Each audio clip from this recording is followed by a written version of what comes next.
Welcome to our Pro Gun podcast. This is what you need to know before purchasing your first handgun. If you haven't already done so, please hit the subscribe button. Before you purchase a handgun, there are a lot of things you should know before you make that decision. I know for a first-time gun buyer, it can be a little daunting or even intimidating. So we're trying to break down all of the steps and processes and all the information that you should know before you make that decision. This is not intended to teach you what gun to buy. It's intended to teach you the things you need to know before purchasing your gun. We have a lot of videos out there for purchasing a revolver or a semi-automatic and pistol and revolver reviews. And after watching this, watch those, and that'll help you determine what gun to buy. And here we go. The first question you need to ask yourself is, why do I want a handgun? When you ask people that, most people will give you one of three answers: self-defense, recreational shooting, or hunting. Now, depending on the reason you want to buy the handgun, there are a lot of considerations and factors that come into play, and we'll cover those later on in the podcast. Before purchasing your first handgun, know the law. You need to know and abide by federal, state, and county firearm laws. In cases where laws from different jurisdictions contradict one another, the stricter laws always apply. The first step is becoming a responsible handgun owner is to become thoroughly familiar with these laws. For instance, does your state require a permit to purchase a firearm? When is deadly force permitted? Do you have a duty to retreat? You need to know these things before you purchase your firearm. Concealed carry. If you plan on carrying the firearm after you purchase it, be sure to acquire any licenses or permits you'll need before you go shopping for your first handgun. If you plan on buying a handgun for concealed carry, make sure you know that there are a few different sets of laws that vary by state. Know where you can and can't carry a firearm, such as in a school zone or a post office, etc. These things are very important, and ignorance is no excuse for not knowing the law. Firearm training and safety. Before purchasing a firearm and introducing the firearm into your home, take a formal firearm training class by a certified instructor. Don't take a class from a friend of yours that's going to teach you his or her bad habits. Treat every firearm as if it's loaded. Keep your finger off the trigger. Don't point a firearm at anything you don't want to destroy. Know your target and what's beyond it. For example, you see a wall in the living room. Are there people behind the wall? Keep in mind that bullets will go through sheetrock. You need to keep these things in mind, and you have to practice firearm safety all the time. Now, the good thing about a firearm is that firearms don't just go off. So if you keep your finger off the trigger, you won't have accidents unless you're Alec Baldwin. Choosing the right handgun for you. Revolvers or semi-automatic pistols. We'll go over both of them and give you the pros and the cons. We'll start off with revolvers. If you're a brand new shooter and you haven't developed confidence in your ability to handle a firearm safely, a revolver may be a good choice. Revolvers are simpler to use than semi-automatics and have a less chance to jam.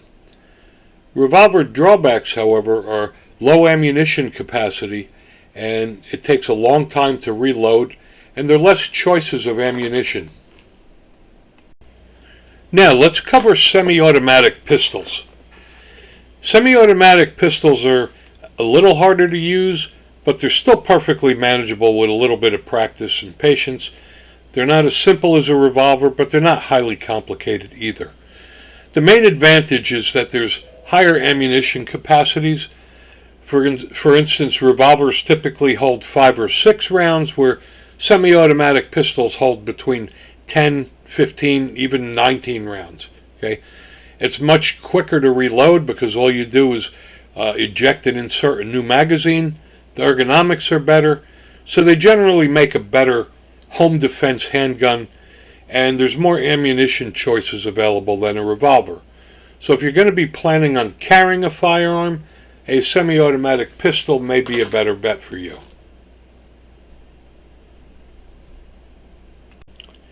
Now, let's talk about selecting a caliber. Handgun bullets are measured by caliber, which is expressed in millimeters or inches. The most popular revolver calibers are .22 long rifle, .38 special, .357 Magnum, and .44 Magnum. For defensive purposes, a .38 special should be the minimum, and in my opinion, you're better off with a .357 Magnum because a .357 Magnum can also shoot .38 specials. If you're going to be hunting with a revolver, a .44 Magnum is a good choice. Most popular semi-automatic pistol calibers are .22 long rifle, .380, 9mm, .45 ACP, and 10mm. Now there are also other calibers for revolver and semi-automatics, but these are the most common. If you're going to use it for defense, 9mm should be the minimum. And if you're going to use it for hunting, I would suggest the 10mm. The larger caliber bullets travel faster, they impact the targets with greater force, they cause more damage. Because the bullets are bigger, the guns are also bigger and have more recoil. So that's something you may want to keep in mind. But when selecting a semi-automatic pistol, 9mm is basically the best general purpose cartridge. Now let's talk about the deciding factors. Reliability is definitely number one. Brands such as Glock, Smith & Wesson, Springfield all have reputations for being reliable. Especially if you're going to carry it for personal defense, reliability should be number one on your list. Safety mechanisms. Some handguns have safety to prevent accidental discharge. Some have no safety. They rely on your gun safety skills and trigger discipline. I personally don't like safety mechanisms on a personal defense gun because under stress you have to remember that the safety is on, whereas if you just keep your finger off the trigger, you don't have to worry about that. Ease of use. The handguns should be easy to use. Revolvers are much easier to use than semi-automatics, but there are some semi-automatic pistols that are easier to use than others. Frame size. The handgun size and weight are important not only for recoil management, but for concealability. If you're going to carry a firearm every day, you don't want a big, heavy firearm because it's going to print and everybody will know you're carrying it. And then stopping power and capacity. Stopping power is the ability to stop or incapacitate your threat. So if it's used for defense, a larger caliber would be needed. And then price. If it's used for defense, you should never buy a cheap gun. If you're just going to use it for plinking, you can get away with a cheaper one. And we'll go over how to determine what a good price range is. You need to set a budget. Now, everybody wants to get the best deal they could, but keep in mind, when you buy cheap, you get cheap. You should budget between $500 and $600 for a handgun. And like I said earlier, if you're purchasing a gun just for plinking, you could get away with a cheaper gun, but if you're carrying it for defense and your life is depending on it, I would definitely stick to the $500 to $600 rule and buy a brand name such as a Glock, Smith & Wesson, Springfield, or Sig Sauer. Try before you buy. Do some online research. Narrow down your list to maybe a half a dozen different guns. Then go to your local gun store for some expert help and advice. It's very important that you could touch and feel the gun before you purchase it. Don't make a mistake of buying a gun just because you like the way it looks. Now, I've done it too. I've gone out and bought guns just because they looked really cool, and then after I got them home and I tried shooting them, they weren't comfortable, and I didn't like them. Although a lot of people purchase guns online, I do it a lot myself. I recommend that you buy your first gun at the gun shop. If you decide to purchase online, make sure you see and touch it at the gun shop first before you buy it. The best option would be to visit a gun shop that also has a range. Then you can rent handguns and try them out before you buy them. That is the best way to ensure that you're buying the gun that's right for you. Like I said, if you just go out and blindly buy a gun, you could be spending a lot of money to find out that it's just not comfortable, or you don't shoot it well, and if you don't like it, you're not going to shoot it, and you're not going to get better. So that's my advice, is to go to your local gun shop first before making your purchase. Try it, pick it up, feel it, see if it's easy to operate, if it feels good in your hand, etc. Well, thanks for tuning in. I hope that this was informative for you.